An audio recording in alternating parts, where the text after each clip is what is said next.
जय हिंद साथियों, आज के इस क्लास में आप सभी का बहुत बहुत स्वागत है। तो साथियों, बिहार पुलिस मध्य निषेध सिपाही की जो नई भर्ती आई है 1603 पदों पर, उसके लिए साथियों आज के इस क्लास में हम लोग प्रीवियस ईयर पेपर को कवर करेंगे, जिसमें हम लोग 27 फरवरी 2022 के पेपर को कवर करने वाले हैं। तो साथियों आप लोग पूरा क्लास को ध्यान से देखिए, इससे आपको पता चलेगा एग्जाम का पैटर्न क्या है और एग्जाम में किस किस टॉपिक से प्रश्न पूछा जाता है। तो आप लोग पूरा सेट को लगाइए। तो साथियों यहाँ पर आप लोग देख सकते हैं ओरिजिनल क्वेश्चन पेपर से हमने इस प्रकार क्वेश्चन निकालकर आपके लिए पीडीएफ बना दिया है, ताकि आपको पढ़ने में आसानी हो। और ये जो पीडीएफ है आपको टेलीग्राम पर मिल जाएगा। टेलीग्राम का लिंक इसी वीडियो के नीचे डिस्क्रिप्शन बॉक्स में दिया हुआ है, आप लोग जाकर ज्वाइन कर सकते हैं। तो देखिए, पेपर में पहला क्वेश्चन पूछा गया था, बेकिंग सोडा है सोडियम डैश, यानी कि बेकिंग सोडा का रासायनिक नाम क्या है आपको बताना है। और देखिए, प्रत्येक स्टूडेंट को नीचे कमेंट बॉक्स में अपना अपना आंसर करना है। तो देखिए, बिल्कुल 10th क्लास का क्वेश्चन है, बेकिंग सोडा का रासायनिक नाम पूछे तो क्या होता है, सोडियम बाइकार्बोनेट। देखिए डी ऑप्शन में दिया हुआ है बाइकार्बोनेट। अच्छा, सोडियम बाइकार्बोनेट का सूत्र पूछे क्या होता है, तो याद रखिएगा NaHCO3, ये सोडियम बाइकार्बोनेट का सूत्र है। इसी को खाने वाला सोडा भी बोला जाता है। देखिए, दूसरा क्वेश्चन पूछा गया था, 2011 की जनगणना के अनुसार भारत में साक्षरता दर लगभग कितनी है। तो साथियों यहाँ पर इस क्वेश्चन का आंसर होगा 74.04%। 2011 की जनगणना के अनुसार भारत में साक्षरता दर पूछे कितनी है, तो 74.04%। इसको सही कर लीजिए, यहाँ पर आंकड़ा गलत दिया हुआ है। चलिए आगे बढ़ते हैं। क्वेश्चन नंबर 3, आधुनिक लोकतंत्र को जाना जाता है। बताइए, बहुत ही शानदार क्वेश्चन पूछा गया है, आधुनिक लोकतंत्र को जाना जाता है। तो याद रखिएगा, आधुनिक लोकतंत्र को प्रतिनिधित्व लोकतंत्र के रूप में जाना जाता है। यहाँ पर आंसर हमारा क्या होगा, सी वाला ऑप्शन। और साथियों, बहुत ही जल्द बिहार मध्य निषेध सिपाही और कक्षपाल के लिए आपका नया बैच स्टार्ट हो जाएगा। यहाँ पर हमारा व्हाट्सएप नंबर दिया हुआ है, इस पर मैसेज करके आप लोग बता सकते हैं कि सर हमें इस एग्ज़ाम के लिए बैच चाहिए। तो जैसे ही आपका बैच स्टार्ट हो जाएगा आपको रिप्लाई मिल जाएगा, इस पर आपको केवल मैसेज करके छोड़ देना है। चलिए आगे देखते हैं। क्वेश्चन नंबर 4, अमेरिका की खोज किसने किया था। तो साथियों, अमेरिका की खोज किया था क्रिस्टोफर कोलंबस ने। यहाँ पर बी ऑप्शन आपका सही जवाब है। कब किया था, तो 1492 ईस्वी में। अगर आपसे पूछे अमेरिका का नाम जो है किस व्यक्ति पर रखा गया है, तो अमेरिगो वेस्पुची के नाम पर अमेरिका का नाम रखा गया है। तो आंसर याद रखिएगा, कोलंबस। और साथियों, जैसे ही बिहार पुलिस मध्य निषेध सिपाही के लिए आपका बैच स्टार्ट होगा, बैच में आपको इस प्रकार से डेली 1 लाइनर जीके जीएस का नोट्स मिलेगा। आप लोग नोट्स को देख सकते हैं, बहुत ही शानदार नोट्स को तैयार किया गया है, एक एक क्वेश्चन का डिस्कशन किया गया है। ये नोट्स आपके एग्जाम के लिए बहुत ही ज़्यादा इंपॉर्टेंट होगा। इसके साथ में आपको इसी प्रकार से स्पेशल बिहार जीके का नोट्स मिलेगा, शॉर्ट नोट्स मिलेगा, क्वेश्चन बैंक भी आपको मिलेगा। तो आपको क्या करना है, ये हमारा व्हाट्सएप नंबर है, इस पर मैसेज करके आपको बताना है कि सर हमें बैच चाहिए। जैसे ही आपका बैच स्टार्ट हो जाएगा आपको रिप्लाई मिल जाएगा, केवल अभी आप लोग को मैसेज करना है। आगे देखिए, निम्नलिखित में से कौन सा त्रिभुजों की सर्वांग समता का एक प्रतिबंध नहीं है। तो साथियों, त्रिभुजों की सर्वांग समता का क्या क्या रूल होता है, तो पहला सर्वांग समता का रूल है एस एस एस सर्वांग समता, यानी कि भुजा भुजा भुजा। दूसरा होता है एस ए एस, यानी कि साइड एंगल साइड। इसको हिंदी में क्या बोलते हैं, तो भुजा कोण भुजा। ठीक है। तीसरा आपका होता है ए एस ए, यानी कि कौन भुजा कौन। और चौथा होता है आपका कौन कौन भुजा। तो चारों में से देख लेते हैं कौन सा नहीं है, तो भुजा भुजा भुजा है, भुजा कौन भुजा भी है, और यहाँ पे देख सकते हैं कौन भुजा कौन भी है, लेकिन भुजा भुजा कौन यानी कि साइड साइड एंगल ये सर्वांग समता नहीं होता है। देख सकते हैं कहीं भी ये नहीं है। तो सी वाला ऑप्शन यहाँ पर हमारा सही आंसर है। चलिए आगे देखते हैं। क्वेश्चन नंबर 6, 1950 के पहले हिंद चीन में कौन से देश शामिल होते थे? तो यहाँ पर इसका सही जवाब है वियतनाम, कंबोडिया और लाओस 1950 के पहले हिंद चीन में शामिल होते थे। आगे देखते हैं, चुंबकत्व पर आधारित चिकित्सा तकनीक क्या है? और जिन्होंने अभी तक सेशन को लाइक नहीं किया है, सेशन को लाइक कीजिए और चैनल को सब्सक्राइब कर लीजिए ताकि जैसे ही आपका बैच स्टार्ट होता है आपको पता चल सके। तो चुंबकत्व पर आधारित जो चिकित्सा तकनीक है वो क्या है? तो वो है MRI। यहाँ पर बी वाला ऑप्शन आपका सही जवाब है। MRI का फुल फॉर्म क्या होता है? Magnetic resonance image. आगे देखिए, राजनीतिक दल आवश्यक है, बताइए किसमें? तो साथियों, राजनीतिक दल किसमें आवश्यक है? तो यहाँ पर इसका सही जवाब क्या होगा? तो लोकतंत्र में राजनीतिक दल आवश्यक है। बी वाला ऑप्शन आपका राइट है। आगे देखिए, निम्नलिखित में से कौन सा एक प्राकृतिक पारितंत्र नहीं है? बताइए, इसमें से कौन सा एक प्राकृतिक पारितंत्र नहीं है? तो इसका सही जवाब है बगीचा। ये मानव निर्मित है, जबकि वन, नदी, रेगिस्तान ये प्रकृति के द्वारा निर्मित है। आगे देखिए, विद्युत बल्ब का तंतु किसका बना होता है? तो ये तो नॉर्मल सा क्वेश्चन है, टंगस्टन का बना होता है। टंगस्टन का सिंबल क्या होता है? W। अगला क्वेश्चन, एक खिलौने पर 12% छूट देने पर इसे 308 रुपये में बेचा जाता है, तो खिलौने का अंकित मूल्य क्या है? बताइए। तो बहुत ही सिंपल सा क्वेश्चन है, एग्जाम में बिल्कुल आपको ऐसा ही मैथ का क्वेश्चन देखने को मिलेगा। तो देखिए, एक खिलौना है, उस पर 12% का छूट दे रहा है, यानी कि मान लेते हैं सबसे पहले हम खिलौने का जो मार्क प्राइस है यानी कि MRP है 100। कोई भी चीज़ निकालते हैं 100 मानकर, यानी खिलौने पर जो मूल्य अंकित किया गया है 100 रुपया का, और इस पर प्रतिशत डिस्काउंट यानी कि डिस्काउंट यानी छूट कितने का दे रहा है? तो 12 का छूट दे रहा है। तो बताइए, खिलौने का दाम 100 रुपया है, 12 का छूट मिल रहा है, तो कितना में बेच रहा है? तो ये 88 रुपया में बेच रहा है। ठीक है, तो यहाँ पे देखिए रेशियो में 88 में बेच रहा है, लेकिन एक्चुअल में 308 में बेच रहा है। तो यहाँ पर क्या करेंगे, 88 को बराबर कर देंगे 308 का। ठीक है, तो यहाँ से एक रेशियो का वैल्यू निकाल लेंगे, तो 308 बटे कितना आ जाएगा? 88। और हमको निकालना अंकित मूल्य, जो कि हमने 100 माना है, तो 100 रेशियो का वैल्यू आपको निकालना है। अगर आपने रेशियो पढ़ा है तो ये बहुत ही नॉर्मल सिंपल तरीके से आप लोग बना सकते हैं आसानी से। तो 308 बटे 88 गुना कितना हो जाएगा? 100। तो 4 से काटेंगे 88 को, ये हो जाएगा 22 चौक 88। 4 से 100 को काटेंगे 25। फिर यहाँ से 22 से काटेंगे 308 को, कितना बार में जाएगा? तो 22 से कम 22, यहाँ पे बच गया आपका 8, 88, 22 चौक 25 गुना 14 करेंगे तो आंसर कितना आ जाएगा? तो 25 गुना 14 करेंगे तो ये लगभग 350 के आसपास आएगा। ठीक है, यानी कि 350 आपका आंसर होगा। ए वाला ऑप्शन आपका राइट है। आगे देखिए, तारापुर केंद्र है। तो साथियों, भारत का प्रथम आणविक केंद्र है तारापुर। ठीक है, जो कि ये आणविक शक्ति का केंद्र है। कहाँ पर है? महाराष्ट्र में। आगे देखिए, लीलाधर जुगड़ी द्वारा रचित कविता कौन सी है?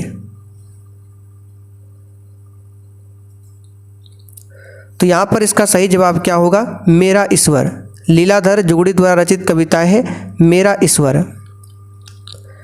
किसी त्रिभुज में यदि एक कोण शेष दोनों कोणों के योग के बराबर है तो त्रिभुज कौन सा है? तो सिंपल सा क्वेश्चन है, यदि किसी त्रिभुज में एक कोण शेष दोनों कोणों के योग के बराबर है तो वो त्रिभुज कौन सा होता है? वो होता है समकोण त्रिभुज। कौन सा त्रिभुज होता है? समकोण त्रिभुज। बी वाला ऑप्शन आपका राइट है, डायरेक्ट इसको याद रखिएगा। आगे देखिए, भारतीय सशस्त्र बलों के पहले चीफ ऑफ डिफेंस स्टाफ कौन थे? तो साथियों, ये थे जनरल बिपिन रावत। बी वाला ऑप्शन यहाँ पर आपका सही है। चलिए आगे देखते हैं क्वेश्चन 16। फणीश्वर नाथ रेणु द्वारा रचित कहानी कौन सी है? तो फणीश्वर नाथ रेणु द्वारा रचित कहानी है लाल पान की बेगम। सिंपल सा क्वेश्चन है। आगे देखिए, संयुक्त राष्ट्र संघ का मुख्यालय यानी कि सचिवालय कहाँ पर अवस्थित है? और साथियों, आप लोगों से जितना हो सके सेशन को अधिक से अधिक शेयर कीजिए ताकि जल्द ही इसका बैच आपका स्टार्ट हो जाए। तो संयुक्त राष्ट्र संघ यानी कि यूएनओ का मुख्यालय जो है ये न्यूयॉर्क में है। कहाँ पर है? न्यूयॉर्क में। और इसकी स्थापना कब होती है? तो 24 अक्टूबर 1945 को इसकी स्थापना होती है। आगे देखिए, हीमोग्लोबिन वर्णक पाया जाता है, बताइए किसमें? तो ये आरबीसी में पाया जाता है, रेड ब्लड सेल में। यहाँ पर पहला वाला ऑप्शन आपका सही है। आगे देखिए, पराग कणों का एक पुष्प से दूसरे तक स्थानांतरण किस माध्यम के द्वारा होता है? तो ये होता है वायु द्वारा, जल द्वारा, कीट द्वारा, सभी के द्वारा होता है। आगे देखिए, एक विद्युत जनित्र बदलता है, बताइए किसमें? तो साथियों, एक विद्युत जनित्र जो है यांत्रिक ऊर्जा को विद्युत ऊर्जा में बदलता है। डी वाला ऑप्शन यहाँ पर आपका सही जवाब है। और मोटर क्या करता है? विद्युत ऊर्जा को यांत्रिक ऊर्जा में बदलता है। आगे देखिए, डी.आई. मेंडलीव को श्रेय दिया जाता है। एक भी क्वेश्चन को आपको छोड़ना नहीं है। तो डी.आई. मेंडलीव को श्रेय दिया जाता है तत्वों की आवर्त सारणी के लिए। यहाँ पर सी वाला ऑप्शन आपका सही जवाब है, तत्वों की आवर्त सारणी के लिए। अगला क्वेश्चन, आनुवांशिकी का जनक किन्हें कहा जाता है? चलिए बताइए क्वेश्चन नंबर 23 के लिए आंसर क्या होगा? तो साथियों, आनुवांशिकी का जनक ग्रेगर जॉन मेंडल को कहा जाता है। देखिए बी ऑप्शन में दिया हुआ है। चलिए आगे देखिए, प्रथम विश्व युद्ध कब शुरू हुआ? बताइए, प्रथम विश्व युद्ध कब शुरू हुआ? तो प्रथम विश्व युद्ध की शुरुआत 1914 में होती है और समाप्ति 1918 में। आगे देखिए, खाद्य सुरक्षा का तात्पर्य क्या है? तो खाद्य की उपलब्धता, खाद्य की पहुंच, खाद्य की सामर्थ्य, उपरोक्त सभी खाद्य सुरक्षा का तात्पर्य है। डी वाला ऑप्शन आपका राइट है। आगे देखिए, राष्ट्रीय मानवाधिकार आयोग की स्थापना कब हुई थी? तो राष्ट्रीय मानवाधिकार आयोग यानी कि NHRC, इसकी स्थापना 12 अक्टूबर 1993 को होती है। यहाँ पर डी वाला ऑप्शन आपका सही आंसर है। चलिए आगे देखते हैं क्वेश्चन नंबर 27। भारत का प्रथम परमाणु संयंत्र कहाँ पर स्थापित किया गया था?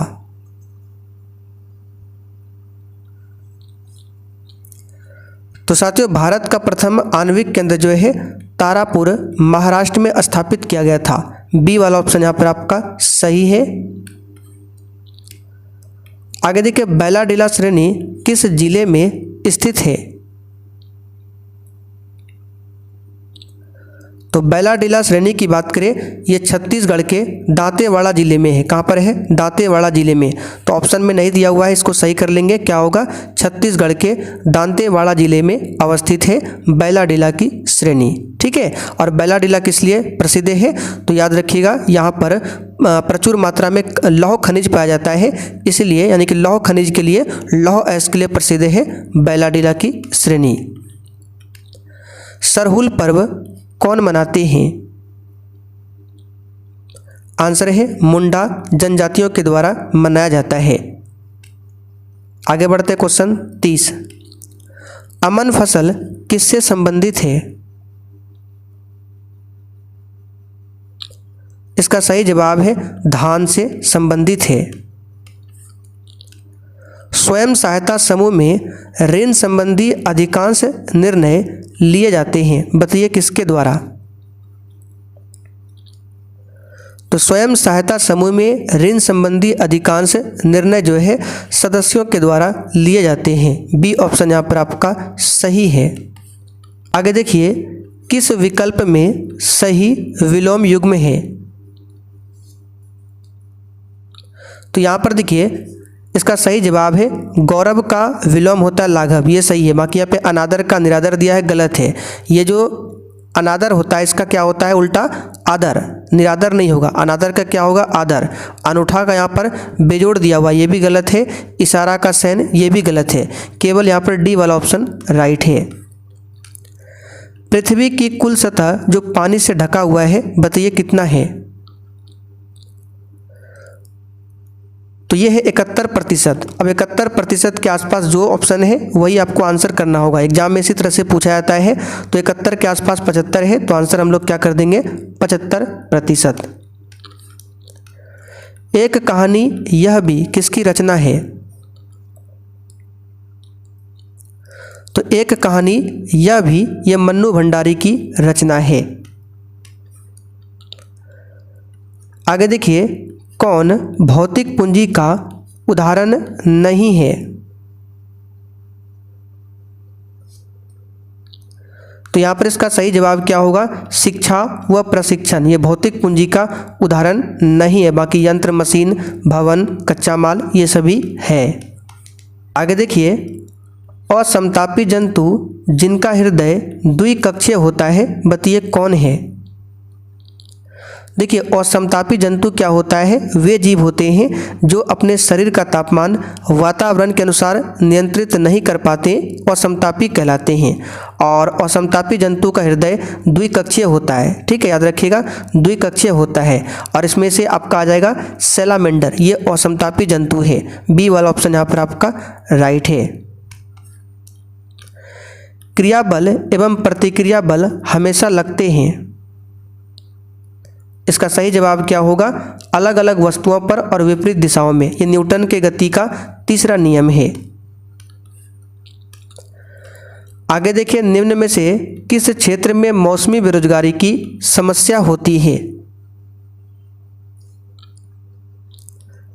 तो यहाँ पर इसका सही जवाब है कृषि के क्षेत्र में। किस क्षेत्र में? कृषि के क्षेत्र में।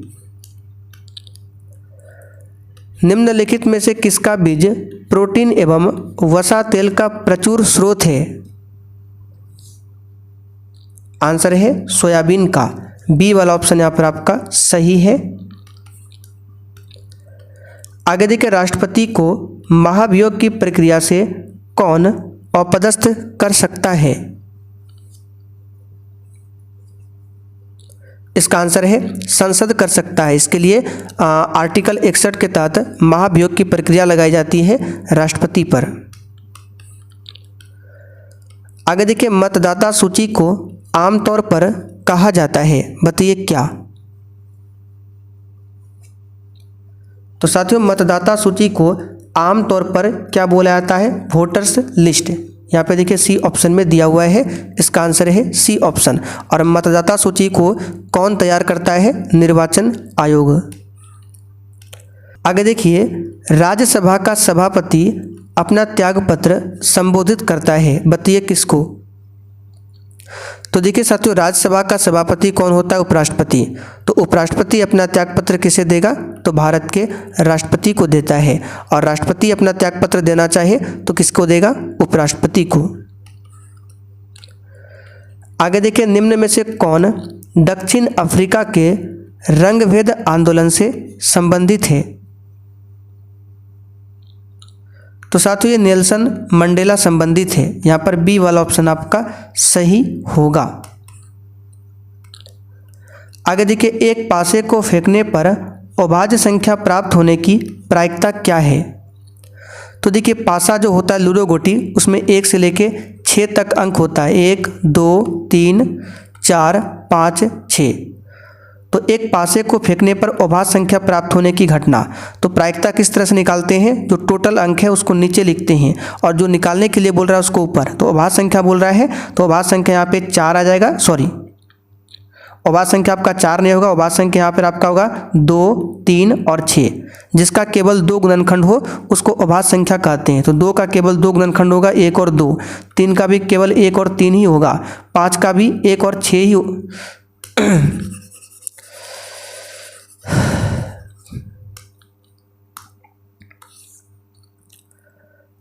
आगे देखिए, एक पासे को फेंकने पर अभाज्य संख्या प्राप्त होने की प्रायिकता क्या है।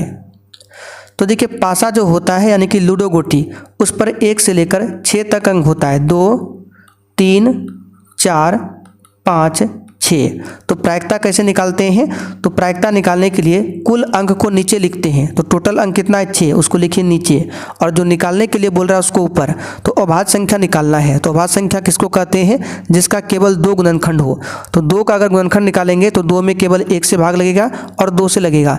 3 में देखें तो इसमें 1 और 3 से ही लगेगा।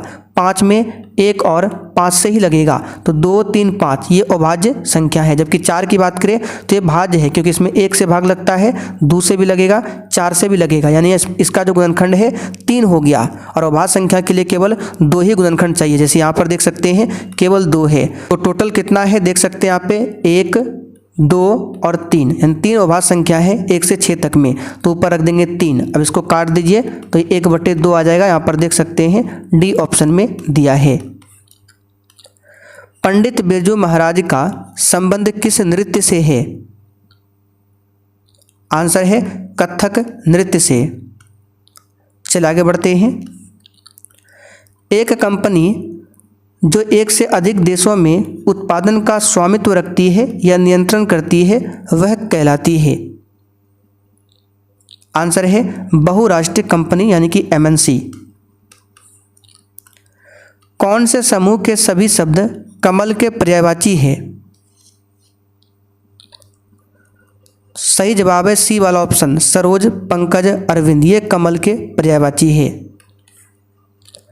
दाल का बहुवचन शब्द क्या है?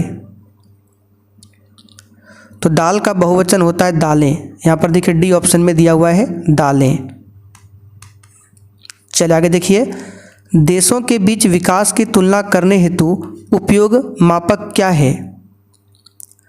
तो 2 देशों के बीच विकास की तुलना करने के लिए जो मापक है ये प्रति व्यक्ति आय है। यहाँ पर ए वाला ऑप्शन आपका सही है। हड़प्पा के किस स्थल में जलाशय के प्रमाण मिले हैं?